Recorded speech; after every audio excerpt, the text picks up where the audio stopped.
36 जिल्हे, 36 बातम्या. News G9 Maharashtra. उत्तर तुमच्या प्रश्नांची.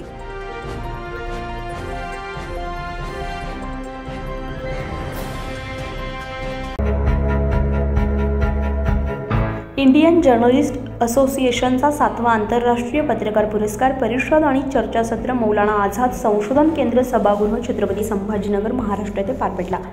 या कार्यक्रमामध्ये देश-विदेशातील शेकडो पत्रकार सहभागी झाले होते. या परिषदेला संबोधित करताना प्रमुख पाहुणे इंडियन जर्नलिस्ट असोसिएशनचे राष्ट्रीय अध्यक्ष सेराज अहमद कुरेशी यांनी महाराष्ट्र सरकारची खरडपट्टी काढत सरकारने पत्रकार संरक्षण कायदा केला असला तरी त्याचा खरा लाभ पत्रकारांना मिळत नसल्याचं सांगितलं. पत्रकारांना देशाचा चौथा स्तंभ म्हटले जात असलं तरी आजही पत्रकार त्यांच्या हितासाठी लढत आहेत. याकडे सरकारने लक्ष देण्याची गरज आहे. पत्रकार संरक्षण कायदा करण्यासाठी भारतीय पत्रकार संघ रस्त्यावर ते संसदेपर्यंत लढा देणार आहे. महाराष्ट्र शासनाने विधान परिषदेमध्ये शिक्षक मतदारसंघाप्रमाणे पत्रकार मतदारसंघ निर्माण करावा, जेणेकरून पत्रकारांचे प्रश्न सोडवण्यासाठी आमदार विधान परिषदेमध्ये पत्रकारांना आपलं म्हणणं मांडता येईल. पत्रकारांच्या हिताचे रक्षण आणि सध्याच्या वातावरणामध्ये पत्रकारितेचे आव्हान यावर ते म्हणाले की पत्रकारांनी माहितीपूर्ण आणि सकारात्मक पत्रकारितेवर भर देण्याची गरज आहे. प्रत्येक शब्दाला स्वतःची चव असते, त्यामुळे पत्रकारांनी शब्द निवडीकडे विशेष लक्ष देण्याची गरज असल्याचं ते म्हणाले. बदलत्या वातावरणामध्ये पत्रकारांना वेळोवेळी कार्यशाळा आयोजित करून त्यांना नवीन अत्याधुनिक तंत्रज्ञान सुविधा आणि सोप्या भाषेच्या शैलीचे ज्ञान देण्याची गरज आहे.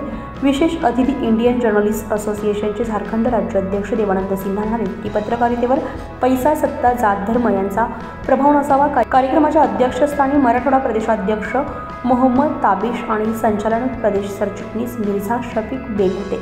कार्यक्रमाचे संयोजक मोहम्मद ताबिश यांनी उपस्थितांचे आभार व्यक्त केले. यावेळी पत्रकारितेमध्ये उत्कृष्ट कार्य करणाऱ्या पत्रकारांना आचार्य बाळशास्त्री जांभेकर पुरस्कार आणि स्मृतिचिन्ह देऊन गौरवण्यात आले.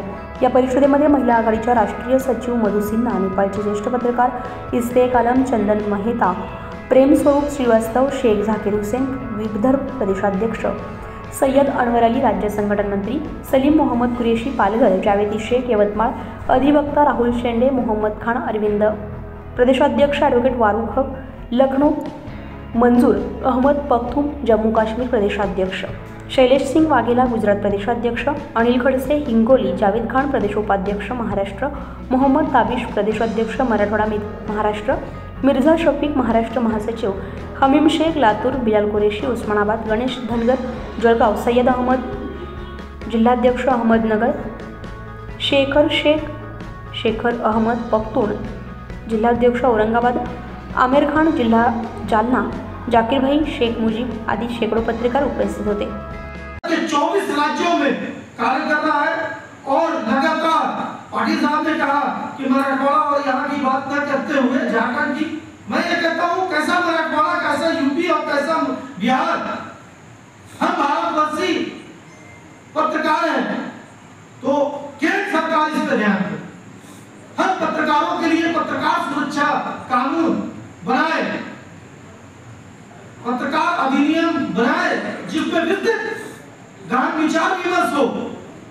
उसमें पत्रकारों से भी विचार विमर्श करने के बाद उसमें क्या क्या चीजें होनी चाहिए, उनकी सुरक्षा को लेकर कौन कौन से मानक बनाए जाने चाहिए, इस मानकों के लिए ऐसा नहीं कि सरकार अपने से बैठ के डिसाइड कर ले.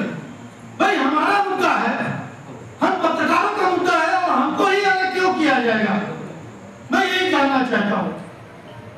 अभी कुछ साथी कहने लगे कि ट्रेनिंग की जरूरत है. भाई हम किसी की समस्या उठाते हैं तो हमको ट्रेनिंग की जरूरत नहीं पड़ती है. होनी चाहिए ट्रेनिंग, अच्छी चीज है. उससे जो नौजवान पत्रकार हैं जागृत होंगे.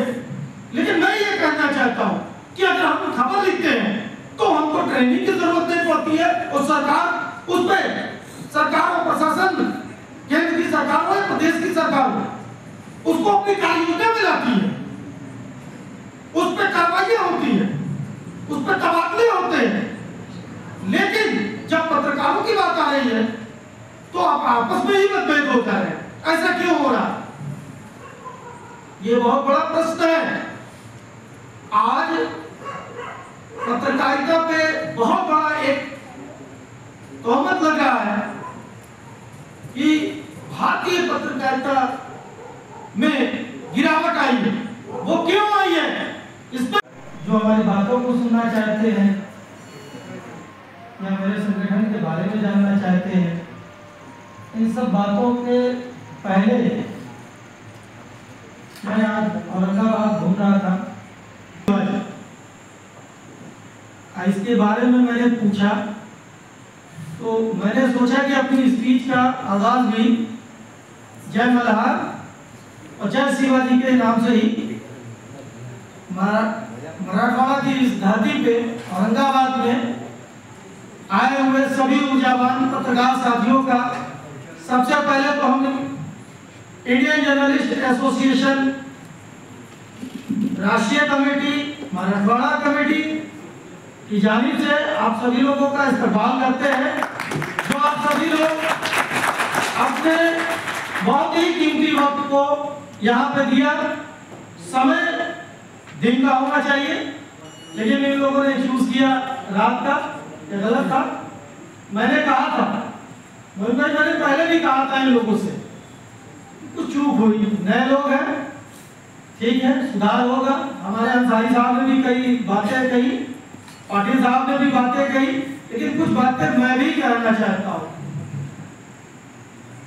जैसा कि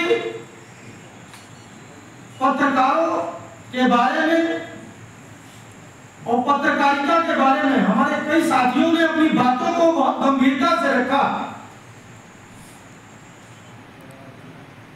तो ये मैं कहने में कोई बुराई नहीं समझता हूं कि हमको कुछ बातें समझ में आई, क्योंकि वो मराठी लैंग्वेज थी, कुछ बातें समझ में आई या कुछ बातें नहीं समझ में आई, लेकिन मैं अपनी भाषा में हिंदी में मैं तो बता रहा हूं कि पत्रकारों को देश का चौथा स्तंभ कहा जाता है, लेकिन यह बहुत ही विचारणीय प्रश्न है कि हम लोगों को कहने को चौथा स्तंभ कहा जाता है, लेकिन मूलभूत सुविधाओं से हम ही वंचित हैं। हम दूसरे की मूलभूत सुविधाओं। न्यूज 9 महाराष्ट्रासाठी रहीम पठाण, छत्रपती संभाजीनगर, सोयगाव।